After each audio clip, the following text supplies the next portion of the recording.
Hello students, स्वागत है एक बार फिर से आपका आपके अपने चैनल डब्ल्यूपीएस में।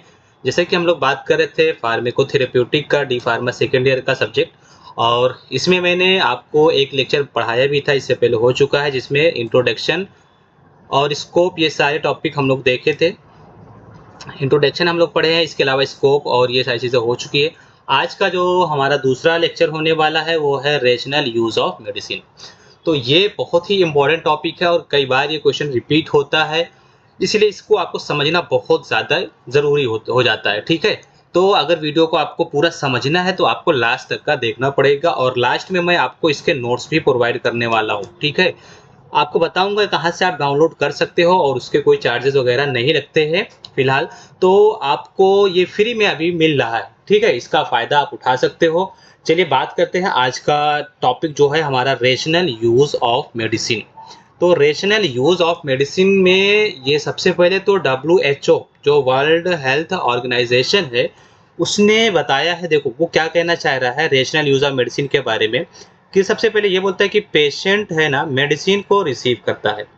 पेशेंट मेडिसिन रिसीव कर रहा है, कितना कर रहा है, जितनी उसकी रिक्वायरमेंट है, जितनी अप्रोप्रिएट है। ठीक है ना, टू दियर क्लिनिकल नीड की जितनी उसकी ज़रूरत है उसके हिसाब से पेशेंट अब मेडिसिन को उसको रिसीव करते हैं। और इन राइट डोज मतलब इन डोजेज मतलब कि सही खुराक में, सही डोज में, that meet their own individual requirement, जितना कि उस बंदे की, उस पेशेंट की रिक्वायरमेंट है इंडिविजुअली। ठीक है ना, तो उतना वो अपना लेता है। जैसे कि मेरी डोज कुछ अलग है, आपकी डोज अलग है, बच्चे की डोज अलग है, किसी ओल्ड मैन की डोज अलग होती है। तो सब इंडिविजुअल की जितनी रिक्वायरमेंट होती है उसके हिसाब से वो लेता है। ठीक है, इतना ये कहना चाह रहा है। For an adequate period of time, और जितने टाइम के लिए, मान लो कि किसी को फीवर आ रहा है, किसी को कोई और प्रॉब्लम है, तो 1 हफ्ता, 10 दिन, 15 दिन, मतलब जितना भी रहता है एक पीरियड टाइम तक का वो लेते रहता है। And at the lowest cost, तो मिनिमम कॉस्ट पे होता है, मतलब कि ट्राई करते हैं कि मिनिमम कॉस्ट पे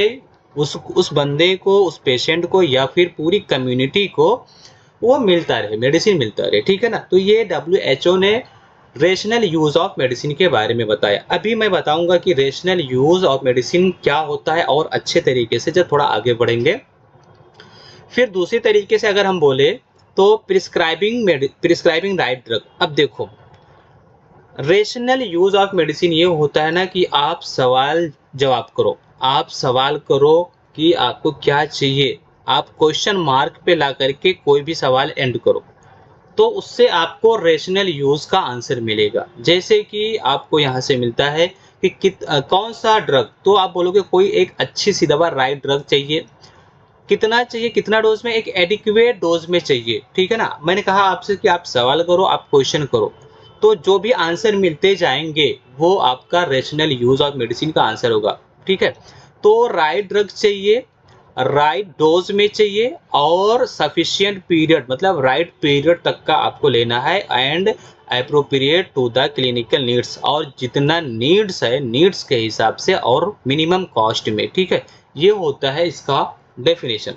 अच्छा, इसमें अगर हम बात करेंगे और, तो रेशनल यूज ऑफ मेडिसिन और इसके अंदर क्या क्या हो सकता है। मैंने कहा ना कि आप सवाल करो, आप क्वेश्चन, प्रश्नवाचक यहाँ पे क्वेश्चन मार्क लगाओ, तो ये सब इसके अंदर इंक्लूडेड है। जैसे कि rational use of medicine included, क्या इंक्लूड करता है भाई, राइट मेडिसिन होना चाहिए, राइट इंडिकेशन होना चाहिए, राइट डोज होना चाहिए, राइट रूट ऑफ एडमिनिस्ट्रेशन होना चाहिए, कौन से रूट से आपको लेना है, राइट ड्यूरेशन ऑफ एक्शन होना चाहिए, राइट ड्यूरेशन कितने टाइम तक का होना चाहिए, और राइट डिस्पेंसिंग, ऐसा नहीं कि रॉन्ग तरीके से डिस्पेंस कर दिया गया।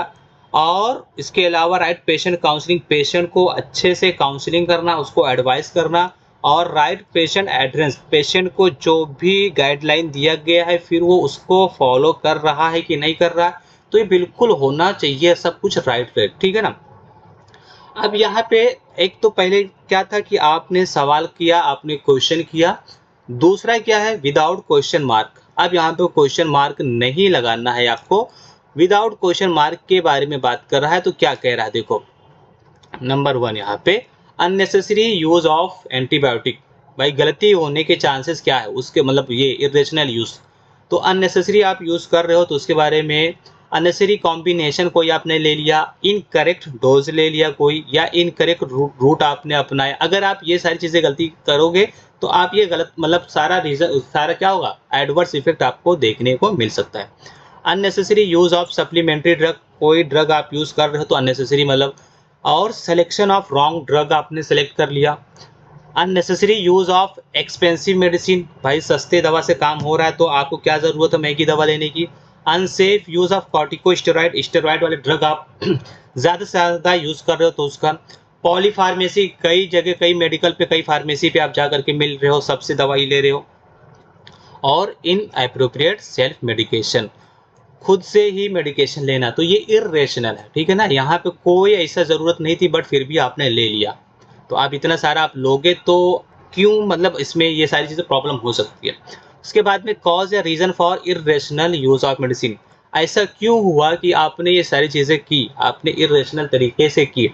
तो लेक ऑफ इंफॉर्मेशन, आपको आइडिया नहीं था, या आप बहुत जल्दी में थे, गेटिंग हरी, बहुत जल्दी। Role model of senior, senior से आपने एडवाइस ली और सीनियर को खुद का पता नहीं था, ठीक है ना, कभी कभी ऐसा हो जाता है। Lake of diagnostic facilities, facilities नहीं है। और इसके अलावा demand from the patient, patient ने कुछ अलग तरीके से डिमांड किया कहीं से भी जा करके, और ओटीसी ड्रग ले लिया या सेल्फ मेडिकेशन। इसके अलावा प्रमोशनल कोई कंपनीज आती है ना सप्लाई करने, कोई कोई ड्रग अपना प्रोडक्ट दे देते हैं उसके लिए, और डिफेक्टिव ड्रग आपने यूज़ कर लिया। कोई ओपन ड्रग था पहले से ही वो निकला हुआ था, उसमें उसका कैप ओपन था, बहुत सारे डिफेक्टिव या टैबलेट ब्रेक था। और poor regulation control on the supply drug, तो कंट्रोलिंग पावर ना होने की वजह से, ठीक है ना, हर चीज़ का आपने बिना बिल फाइलिंग के, मतलब कुछ भी बिना बिलिंग के आपने मंगा लिया, कोई कंट्रोल था ही नहीं। तो ये सारे रीज़न हो गए किसके, इरेशनल यूज के, ठीक है ना। तो यहाँ पे ये छोटा सा ही लेक्चर करके हम लोग अभी आज का इस लेक्चर में इसको एंड कर रहे हैं। वीडियो अगर पसंद आई हो तो वीडियो को लाइक करना ना भूलें, चैनल को सब्सक्राइब नहीं किया तो सब्सक्राइब कर दे, और अपने फ्रेंड सर्कल में शेयर करना ना भूलें। अब नोट्स यहाँ पे मैंने बताया था नोट्स हमारी मिलने वाली है, तो वो हमारे चैनल पे आपको मिलेगा, जो कि है Telegram channel Wasim pharma study, उसको आप ज्वाइन करोगे। वहाँ से अभी फिलहाल सारे नोट्स फ्री में मिल रहे हैं, ठीक है ना, वसीम फार्मा स्टडी। तो आप ये अपॉर्चुनिटी ना छोड़ें और जा करके ज्वाइन कर लें, और सारी के सारे नोट्स आप वहाँ से डाउनलोड कर लें, वसीम फार्मा स्टडी, ठीक है ना, वहाँ से आपको सारे मिल जाएगा। या फिर आप हमारे नंबर पे कांटेक्ट करेंगे तो 87 नंबर है 56534094, इस पे आप करोगे तो इस पे भी मैं रिप्लाई कर दूंगा और आपको नोट्स शेयर कर दूंगा, ठीक है ना। अब चलिए मिलते हैं नेक्स्ट वीडियो में, तब तक के लिए take care, bye bye, thanks for watching.